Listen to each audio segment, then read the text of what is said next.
मित्रों नमस्कार। इस कार्यक्रम में आप सभी का स्वागत है। मैं हूं व्यास जी। बिहार में कई पुलों ने जल समाधि ले ली। इस तरह के मीम्स आपने भी देखे होंगे। उनमें से बहुत सारे पुल पुराने थे, बहुत सारे पुल नए थे, बहुत सारे पुल अभी बन रहे थे। संख्या का इसलिए मैं आपको कोई विवरण नहीं देना चाहता कि अखबारों में, मीडिया में इसके बारे में काफ़ी कुछ निकल चुका है और ये संख्या 11-12 के आसपास आज की तारीख में है। कल भी एक पुल के टूटने के बारे में या उसके किसी पिलर के धंसने के बारे में खबरें आई थी। तो मीम बने हुए कहते हैं कि इतनी गर्मी पड़ी कि गर्मियों में कई पुलों ने पानी में, नदी में छलांग लगा दिया। और कई तरह की बातें बिहार के बारे में होती रहती हैं। हमें लगता है कि बिहार को बहुत सारे लोग, खास करके जो नेशनल मीडिया है या बिहार के बाहर के जो लोग हैं, वे कमज़ोर की जोरू मान के चलते हैं, जिस पर कोई भी पत्थर कभी भी फेंका जा सकता है। लेकिन जो आज पत्थर फेंक रहे हैं, मैं नहीं कहता कि वो गलत कर रहे हैं, ठीक कर रहे हैं। विरोध होना चाहिए और विरोध वहाँ होना चाहिए जहाँ पे पुल गिरे हैं, या उस राज्य में भी होना चाहिए जहाँ पुल गिरे हैं। लेकिन इसके पहले मोरबी में बहुत बड़ी दुर्घटना हुई थी। आपको याद होगा कि 30 अक्टूबर 2022 को मोरबी का सस्पेंशन ब्रिज गिर गया और 141 लोगों की मौत हुई थी। और एक ऐसी आपदा थी जिस आपदा में सरकार को खत्म हो जाना चाहिए था। लेकिन दिसंबर में जब चुनाव हुआ तो जो सरकार थी उसका बाल बांका नहीं हुआ। उसने रिकॉर्ड बहुमत से विजयश्री हासिल की। उसने आपदा को अवसर बना दिया। कहा जाता है कि ओरेवा ग्रुप जो घड़ी बनाता है उसको उसके मेंटेनेंस का काम सौंपा गया था। नहीं जानते कि मुफ्त में सौंपा गया था, हालांकि प्राइवेट सेक्टर मुफ्त में तो कोई काम करता नहीं। लेकिन वो मेंटेनेंस ठीक नहीं था ऐसा माना जाता है। लेकिन इतने लोग मारे गए, बिहार में एक व्यक्ति की भी मृत्यु नहीं हुई है। संपर्क लोगों का टूटा जरूर है। इंजीनियरों को सस्पेंड किया गया है। मैं नहीं जानता कि मोरबी के जो रिस्पॉन्सिबल, जो गुनहगार लोग थे, उन पर क्या कार्रवाई हुई। म्यूनसिपैलिटी उस काम को करती थी, लेकिन म्यूनसिपैलिटी सरकार के अंडर में आती है, लेकिन सरकार का कुछ हुआ न म्यूनसिपैलिटी का हुआ, किसी अधिकारी पर कुछ हुआ कि नहीं हुआ हम नहीं कह सकते। और उस समय बात आई कि ओरेवा ग्रुप के जो मालिक हैं उनको अरेस्ट किया जाना चाहिए। शायद उन्हें भी उस समय अरेस्ट नहीं किया जा सका, शायद कोर्ट के इंटरवेंशन से हुआ। अभी हाल में दिल्ली में एयरपोर्ट की, जो इतनी मशहूर एयरपोर्ट है, उसकी छत गिर गई। और जब छत गिरी हंगामा मचा, क्योंकि अब जानते हैं गोदी मीडिया में हंगामा नहीं मचता, वहाँ तो चीज़ों को लिपा पोती करने की कोशिश की जाती है। बिहार हो तो हंगामा मचेगा। तो कहा गया कि ये तो 2009 में बना था और उस समय तो अभी सरकार नहीं थी। यानी जैसे कि जिसके समय जो कुछ बना हो, बाद की सरकारों को उसको मेंटेन करने का काम नहीं करना है। इस लहजे में लोगों ने, खास करके मीडिया के एक बड़े सेक्शन ने, जिसको गोदी मीडिया कहा जाता है, उसका समर्थन करना शुरू किया। लो एंड बिहोल्ड, राजकोट में नया एयरपोर्ट बनकर तैयार हुआ, जबलपुर में बनकर तैयार हुआ। उसे हिंदुस्तान की प्रगति की निशानी भी मानी गई और उसकी भी छतें ढह गई। और तो और मुंबई में समुद्र के नीचे एक सबवे बना, अंडरपास बना, उसमें पानी रिसने की भी बात आ रही है। और बहुत ही धूमधाम से प्रगति मैदान नई दिल्ली के इर्द गिर्द एक सबवे बनाया गया ताकि लोग आसानी से यहाँ से वहाँ पार हो सके। वहाँ काफ़ी भीड़ लगती है, आबादी बढ़ गई है, लोग बहुत जाते हैं वहाँ, इसलिए भीड़ लगेगी। उसमें भी पानी आ गया, जल भराव हो गया। दिल्ली के बहुत सारे इलाके बरसात में तो डूब ही जाते हैं। बम्बई में भी बाढ़ आई हुई है। लेकिन इन चीज़ों के बारे में मीम्स आपने नहीं सुने होंगे। मेरे कहने का मतलब ये है कि मीम्स ज़रूर बने, लेकिन सेलेक्टिव ढंग से नहीं बने। बिहार में अगर पुल गिरे हैं तो निश्चित तौर से इसकी आलोचना होनी चाहिए, विवेचना होनी चाहिए। और अगर एयरपोर्ट की छतें ढही हैं, उसकी भी उसी तरीके से विवेचना होनी चाहिए।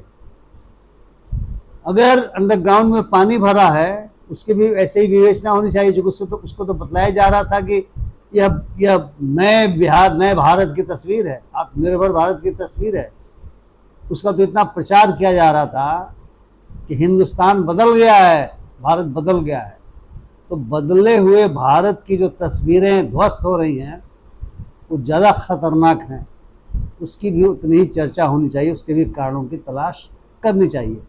बहरहाल चूँकि मेरा अपना अपना जो काम है वो बिहार में रहा है, इसलिए इन पुलों के ढहने के बारे में मैं सोचता हूँ कि आपसे मैं कुछ बातें करूँगा।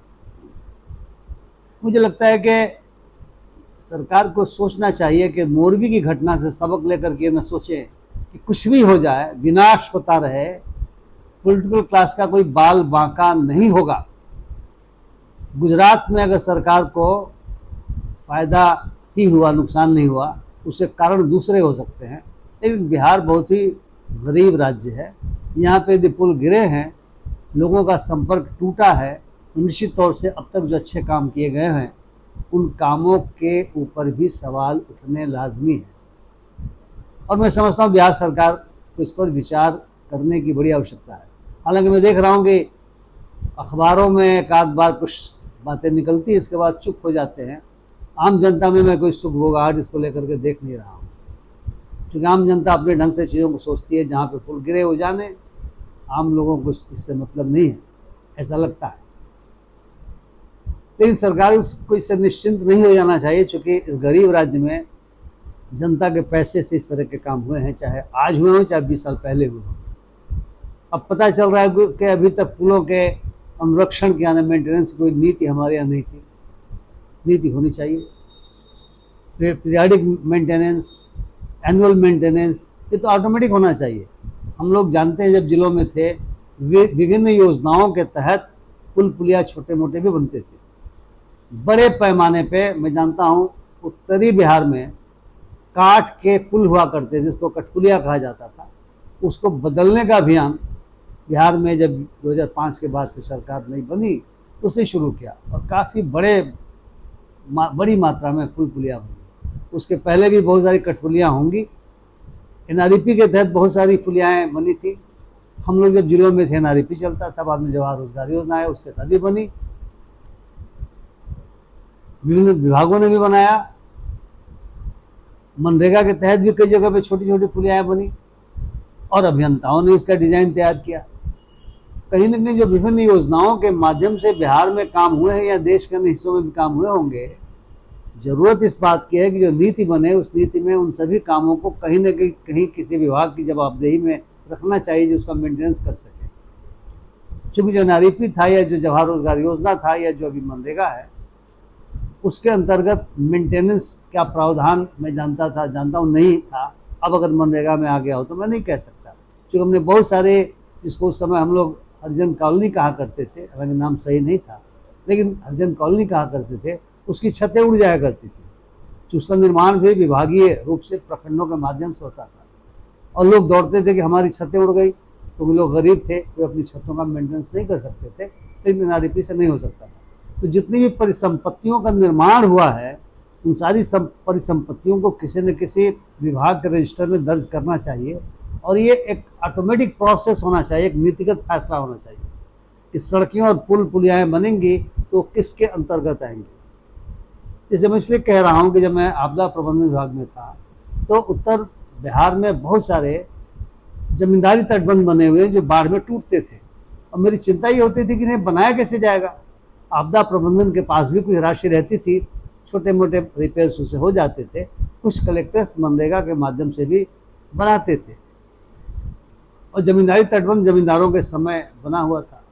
इरिगेशन डिपार्टमेंट ने कहा कि हमारा तटबंध नहीं है, हालांकि कैबिनेट का एक फैसला हुआ था, उसमें एक लिस्ट दी गई थी। उन्होंने कहा कि जो लिस्ट में तटबंध हैं वही हमारे हैं, लेकिन हमने जोर लगाया और हमने सरकार के अभिज्ञान में बातें लाई, और मुझे कहते हुए खुशी है कि निर्णय हो गया कैबिनेट से कि जितने भी जमींदारी तटबंध होंगे वे सारे के सारे जल संसाधन विभाग के द्वारा मेंटेन किए जाएंगे। बजट में प्रावधान रखना पड़ेगा, पीरियाडिक मेंटेनेंस होगा, उसकी भी देखरेख वैसे ही होगी जैसे नदियों पर बने हुए बड़े बड़े तटबंधों की होती है। तो पुल पुलियों के लिए, सड़कों के लिए जो विभिन्न योजनाओं से बने हैं, जो किसी विभाग ने नहीं बनाया होगा, जिला स्तर से बना होगा, प्रखंड स्तर से बना हुआ, MLA MP फंड से बना होगा, उसके लिए भी एक सम्यक नीति होनी चाहिए, और किसी न किसी विभाग के एसेट रजिस्टर में वो दर्ज होना चाहिए, और उसका बाकायदा पीरियाडिक मेंटेनेंस और एनुअल मेंटेनेंस होना चाहिए। यदि ऐसा नहीं होता है तो निश्चित तौर से जो घटना घटी है वो घटना घटती रहेगी और लोगों को तकलीफ होती रहेगी। अभी बाढ़ का समय है, अगर नहरों पर बने हुए पुलियाएँ ध्वस्त हो गई हैं, तो लोग कैसे आएंगे जाएंगे? नाव से आएंगे। अगर नदियों पर टूट गई है, पुल टूट गए, तो कैसे आएंगे? नाव से आएंगे। और नाव दुर्घटनाएं भी हमारे यहाँ होती हैं, आपदाएं आती है हमारे यहाँ, और नाव दुर्घटना में लोग मरते हैं। इसलिए केवल पुल पुलियों के टूटने को मैं पुल पुलियों के टूटने तक सीमित नहीं रखना चाहता। मैं देख रहा हूँ कि इससे बड़ी आपदा इस बरसात के समय आ सकती है। अगर नाव दुर्घटनाएं हो गई, लोग उसको नहर के थ्रू कैसे आएंगे? पानी उसमें भरा होगा। अगर आने की कोशिश करते तैर करके अगर तैराकी नहीं जानेंगे तो डूबेंगे। इसलिए समस्या बहुत भयानक हो सकती है। वैसी दशा में त्वरित रूप से कार्रवाई करने की आवश्यकता है। 16 इंजीनियर्स या 15 इंजीनियर सस्पेंड हुए हैं, ठीक है, वो तो कार्रवाई होती रहेगी जिसका दोष होगा, लेकिन नीति सही होनी चाहिए। और यह भी होना चाहिए कि बहुत सारी जो परियोजनाएं ली जा रही हैं, वे परियोजनाएं समय पर पूरी नहीं हो पा रही हैं। उनकी मॉनिटरिंग मैं जानता हूं कि उच्च स्तर पर होती है, मुख्यमंत्री जी के स्तर पर खूब होती है, लेकिन मंत्रियों के स्तर पर, विभागों के स्तर पर, मुख्य सचिव के स्तर पर, विकास आयुक्त के स्तर पर उसकी वैसी ही मॉनिटरिंग होनी चाहिए जिससे पता चले कि कब कौन सा माइलस्टोन पूरा होना था और नहीं हुआ तो क्यों नहीं हुआ, कौन जवाबदेह है और क्या करना पड़ेगा पूरा करने के लिए। अगर कॉस्ट बढ़ रहा है तो क्यों बढ़ रहा है, क्या करना चाहिए घटाने के लिए। यानी कॉस्ट एंड टाइम ओवररन के लिए रिस्पॉन्सिबिलिटी फिक्स करने की समितियां होनी चाहिए और बिल्कुल समयबद्ध ढंग से परियोजनाओं को पूरा करना चाहिए। उससे गुणवत्ता की जांच के लिए भी एजेंसीज होनी चाहिए जो गुणवत्ता की जांच करे। वही अभियंता गुणवत्ता की भी जांच करते हैं जो स्कूल का निर्माण करते हैं या एस्टिमेट जो बनाते हैं। कई बार देखा गया है कि छोटे छोटे पुल पुलियों का एस्टिमेट है सड़कों का, वो तो कार्यपालक अभियंता सुबड़ी जी ने बनाते हैं, वही उसके निर्माण के भी प्रभारी होते हैं। तो कहीं ना कहीं माइलस्टोन के लिए एजेंसीज को लगाना चाहिए, प्रोफेशनल एजेंसीज को लगाना चाहिए, भारत सरकार में लगाया जाता है, और समय पर परियोजनाओं को पूरा करना चाहिए, गुणवत्तापूर्ण ढंग से पूरा करना चाहिए। मैं समझता हूँ सरकार इस पर जरूर सोच रही होगी, क्योंकि हम तो अब सरकार में है नहीं, हम कभी वर्क्स डिपार्टमेंट में भी नहीं रहे, लेकिन जो अनुभव है वो अनुभव मैं आपसे शेयर कर रहा था। मित्रों, मैंने सोचा कि चूँकि उसको लेकर काफ़ी मीम बन रहे हैं, इसलिए आप में से भी बहुत सारे लोग क्रिटिकल ढंग से सोचते होंगे, लेकिन मोरबी को याद कीजिए, कुछ होने हमारा है नहीं, ये जनता का नुकसान है और जनता चुपचाप बैठी रहेगी। जनता को वोट से भी मतलब नहीं, उसको सरकार के प्रति गुस्सा बहुत ज़्यादा आता होता नहीं है, वो कई कारणों से अपना फैसला लेती है चुनाव के वक्त। तो ये जनता के लिए ये काम होने चाहिए जो मैं बता रहा हूँ। यदि आप इसे सहमत हैं या आपके कुछ अन्य विचार हैं, तो अगर सहमत हैं तो शेयर कीजिए मेरे वीडियो को, लाइक कीजिए वीडियो को और मेरे चैनल को सब्सक्राइब कीजिए। और अगर आपके दूसरे विचार हो तो कृपया टिप्पणियों के माध्यम से, इस पर भी कोई विचार हो टिप्पणियों के माध्यम से ये लाभान्वित कीजिए। बहुत बहुत धन्यवाद। नमस्कार।